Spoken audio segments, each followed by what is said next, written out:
let's address the topic at hand, which is funding innovation in a time of crisis. Ladies and gents, there's been a lot of chatter surrounding funding innovation in this time. What are your thoughts on the current landscape? What worries you and what gives you hope? If we can start with Anne, if you could please unmute yourself. Of course, it's very interesting to think about what could be springing up as a result of the situation that we find ourselves in. If I think about my industry, then we've seen a huge surge in online shopping. That's no surprise to anyone around the world. So therefore, e-commerce businesses are booming. And the other thing that we're seeing is people are starting to think a bit more about their local shops that are remaining open and wanting to actually connect with them. And so what we could see is small, medium-sized businesses that haven't really been online before going digital and being able to compete with some of the big digital giants in terms of selling their goods. And I think this is a reflection of the fact that actually everyone around the world is currently looking at their supply chains. And that instead of just having single supply chains or just in time based goods, they're now thinking of having backup systems, being able to order goods from different parts of the world, which would ultimately affect cross-border flows in the future. And so there are many different avenues that are opening up as a result of this.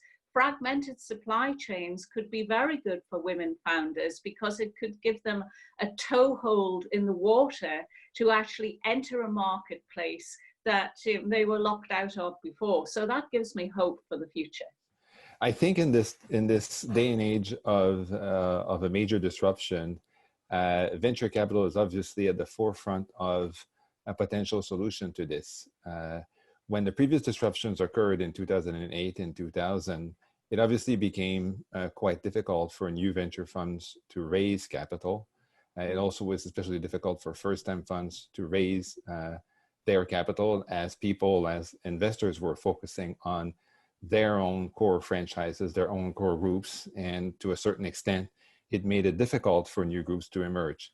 That being said, if you look at the funds that were actually closed shortly after the crisis, after the previous crises, they tend to perform relatively well, including the early stage funds and the funds that pursued a different approach. So I think it is very important in this day and age that as investors, we keep a focus on diversity, we keep a focus on gender diversity, as it is going to be one of the pillars that will allow us to emerge and bounce back from the crisis. As Anne said, there are a number of avenues where a gender diverse approach will actually probably help getting out of the crisis. Certain sectors are being significantly disrupted, and there will be room for new business models. The hospitality sector, the travel sector, the retailing sector, my own sector, life sciences services, healthcare services, provision of services, and of course, biopharmaceuticals, therapeutics, vaccines. And so there's a number of verticals for women-led teams, women with experience, or gender diverse teams, or just broadly diverse teams to come in, create businesses, or perhaps create funds.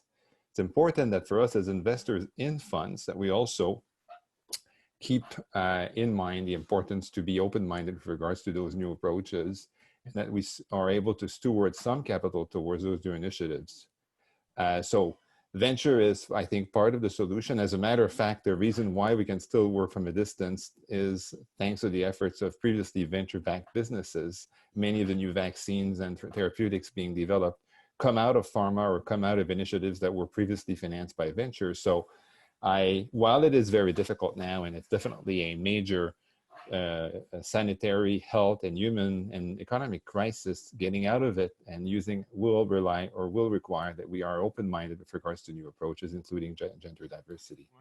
Yeah, it's an interesting dynamic. We started off a first-time fund manager, being a person of color don't tell anyone. I'm trying to keep that secret. It presented a lot of challenges in the way that we approached it. It's the way that we approach investing as well, and the way we think about, the women investing in women companies is if the traditional door is not open, try another door. And the approach that we took was to make our fund a retail fund. The Motley Pool has a large brand and a large audience, and we have 800 LPs, almost all of them either being members or subscribers to the Motley Pool services or someone who's invited by a subscriber. So we took a different approach, and it worked very effective, and we have a high degree of an alignment around what we're trying to do with the fund, which is find the best investments we can anywhere we can. And what worries you about this time, Ollen? Yeah, I know you shared a couple of views here, and you're typically on the, I know you come from a CFO mindset, looking at risk and things like that. How are you viewing this current crisis? Yeah, it's a little bit different, and kind of building on to what Cédric said. My worries and opportunity are really in the way that we do business. As a venture capitalist, the same way that LPs are focusing on some of their existing relationships, at the VC level right now, we're focusing on our existing portfolio companies. So to the extent that people do not have diverse portfolios, that attention is being disproportionately directed away from kind of female entrepreneurs. Mm-hmm. But what gives me hope is really things like what's happening today, Sarah, with what you've put together, is that there are new avenues of doing business being put together.